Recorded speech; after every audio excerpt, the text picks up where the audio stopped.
Kepada saudara-saudari yang dikasihi Tuhan, pertama kali saya bersyukur kepada Tuhan karena pada hari ini kita masih diberi kesempatan untuk berbakti di rumah Tuhan. Saya juga berterima kasih atas kesempatan yang diberikan kepada saya untuk menyampaikan firman Tuhan pada hari ini.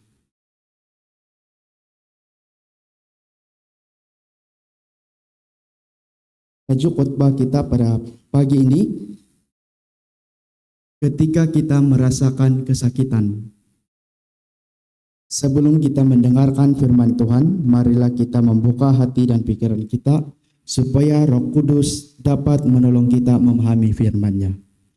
Sebelum kita memulakan khotbah kita pada pagi ini, saya senang hati ingin membawa kita bersatu dalam doa. Mari kita berdoa. Bapa kami yang di surga, kami bersyukur kepadamu karena Engkau memberi kami kesempatan untuk mendengar firman-Mu pada hari ini. Pada saat ini kami memohon supaya Roh Kudus menuntun kami, membuka hati kami dan pikiran kami untuk memahami firman-Mu. Gunalah hamba-Mu yang akan menyampaikan firman ini, supaya setiap perkataan yang disampaikan boleh menjadi berkat dan kekuatan iman bagi kami semua.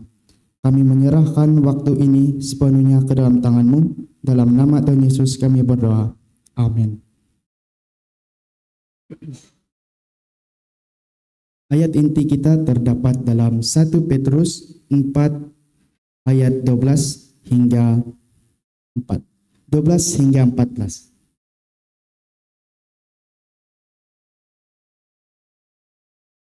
Petrus 1 Petrus 4 ayat 12. Sahabat-sahabat yang kukasihi, kamu sekarang menanggung penderitaan yang berat karena kamu sedang diuji. Janganlah heran dan janganlah anggap perkara itu luar biasa. Ayat 13. Sebaliknya bersyukurlah karena kamu turut menanggung penderitaan bersama-sama Kristus. Dengan demikian kamu akan bersukacita apabila kemuliaan Kristus dinyatakan kelak. Ayat 14.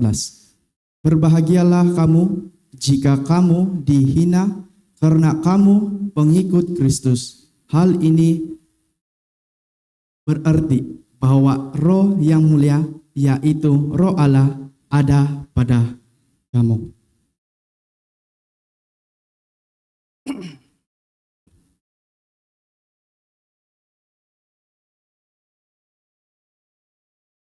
Pendahuluan, saudara-saudari yang dikasihi Tuhan, dalam kehidupan ini kita ada masa di mana hati kita terasa sangat berat. Ada waktu ketika masalah datang bertubi-tubi sehingga kita merasakan seperti tidak mampu bernapas lagi. Sakit hati, pikiran penuh beban, dan hidup terasa begitu sukar. Dunia ini bukanlah dunia yang sempurna. Alkitab menyatakan bahwa dunia ini telah jatuh ke dalam dosa. Oleh sebab itu, walaupun kita berharap hidup sentiasa cerah seperti matahari yang bersinar, realitinya ada masa awan gelap dan ribut datang dalam kehidupan kita. Kita melihat banyak penderitaan di dunia ini seperti penyakit, kesunyian, penolakan, penceraian, dan berbagai bentuk kesakitan hati. Semua ini adalah senjata yang sering digunakan oleh iblis untuk menjatuhkan manusia ke dalam keputusasaan.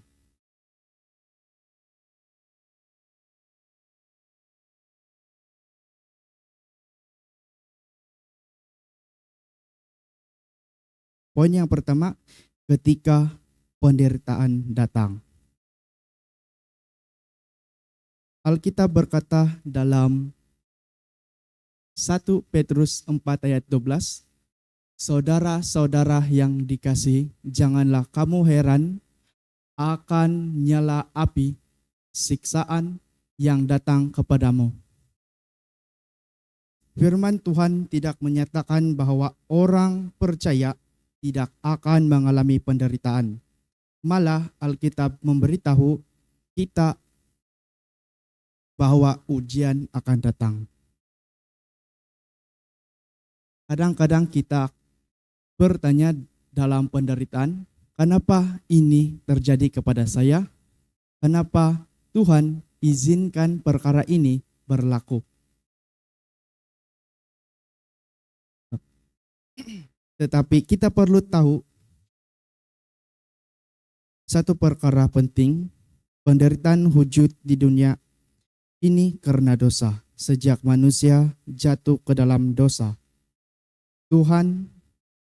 dunia ini dipenuhi dengan kesakitan.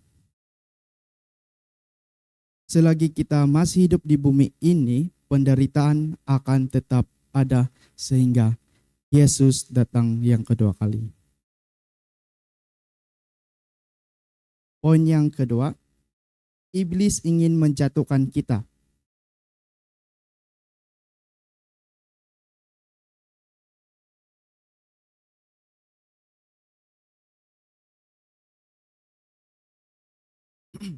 Pada saat yang paling gelap dalam kehidupan kita, iblis sering datang dengan bisikan yang berbahaya.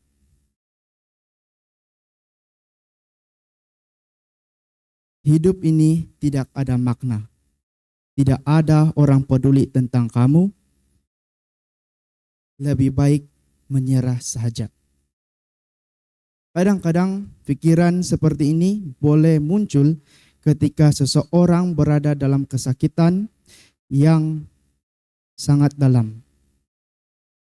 Tetapi saudara-saudari, jangan beri iblis waktu satu saat pun untuk dia menang. Karena kebenaran Yesus adalah satu-satunya penyembuhan hati manusia. Dia mengenal kita lebih dari kita mengenal diri kita sendiri. Poin yang ketiga, Tuhan sentiasa bersama kita. Alkitab berkata dalam Yesaya 41 ayat 10, jangan takut sebab aku menyertai engkau. Aku akan menolong engkau. Tuhan tidak pernah berjanji bahwa hidup seseorang akan bebas dari masalah. Tetapi Tuhan berjanji sesuatu yang jauh lebih besar. Dia akan bersama kita dalam setiap kesusahan. Ketika kita merasa jatuh ke dalam lubang keputusasaan, Tuhan berdiri di atas lubang itu dengan tangan yang terluhur kepada kita. Dia berkata, peganglah tanganku. Poin yang keempat, Tuhan memulihkan orang yang menderita. Firman Tuhan berkata dalam Yakobus 5 ayat 10 dan 11 bahwa para nabi juga mengalami penderitaan, tetapi mereka tetap sabar dan setia. Dalam 1 Petrus 5 ayat 10 tertulis, Allah akan melengkapi, meneguhkan, menguatkan, dan mengokohkan kamu. Perhatikan janji ini. Tuhan akan memulihkan kita, Tuhan akan menguatkan kita, Tuhan akan meneguhkan kita. Kesakitan bukanlah akhir dari cerita bagi anak-anak Tuhan. Poin yang kelima. Harapan kita kepada Yesus. Saudara-saudari, satu hari nanti penderitaan akan berakhir. Ketika Yesus datang kembali, dunia ini akan dipulihkan sepenuhnya. Tidak akan ada lagi penyakit, air mata, kesunyian, penderitaan. Tetapi sementara kita masih hidup di dunia ini, satu perkara yang perlu kita lakukan, percaya sepenuhnya kepada Yesus. Ketika hati sakit, datang kepada Yesus. Ketika hidup terasa berat, datang kepada Yesus.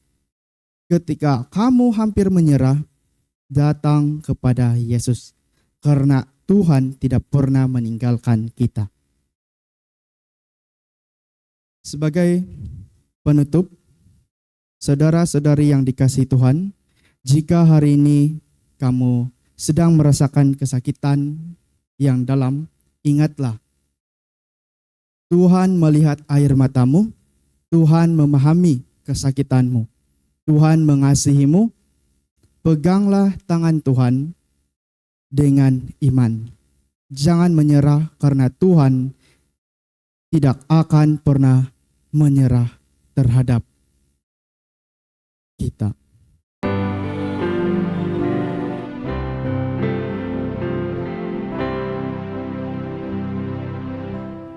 Mari kita sama tunduk kepala dan siap pimpin dalam doa. Bapa kami yang di surga, kami bersyukur kepadamu atas kasih anugerah-Mu yang begitu besar kepada kami hari ini. Terima kasih karena Engkau telah menyertai kami sepanjang kebaktian suci ini. Terima kasih atas firman-Mu yang telah kami dengar, yang menguatkan iman, mengingatkan kami akan kasih-Mu yang tidak pernah berakhir. Tuhan, kami mohon supaya firman-Mu yang telah kami belajar hari ini terus tinggal dalam hati kami. Tolong kami supaya bukan hanya menjadi pendengar firman, tetapi juga pelaku firman dalam kehidupan harian. Bapa yang penuh kasih, ketika kami pulang ke rumah kami masing-masing, kami memohon perlindungan-Mu, sertai perjalanan kami. Jauhkanlah kami dari berbahaya, dan dekatilah setiap keluarga yang hadir maupun yang mereka tidak ada bersama kami pada hari ini. Tuhan, tolonglah kami supaya sepanjang minggu yang akan datang kami boleh hidup sebagai terang dan saksi bagi-Mu, menunjukkan kasih, kesabaran, dan kebaikan kepada orang di sekeliling kami. Ampunilah segala dosa dan kelemahan kami. Bersihkanlah hati kami dan tuntutlah langkah kami supaya setiap perjalanan menurut kehendak-Mu. Kami menyerahkan diri kami sepenuhnya ke dalam tangan-Mu. Dalam nama Yesus kami berdoa dan mengucap syukur. Amin.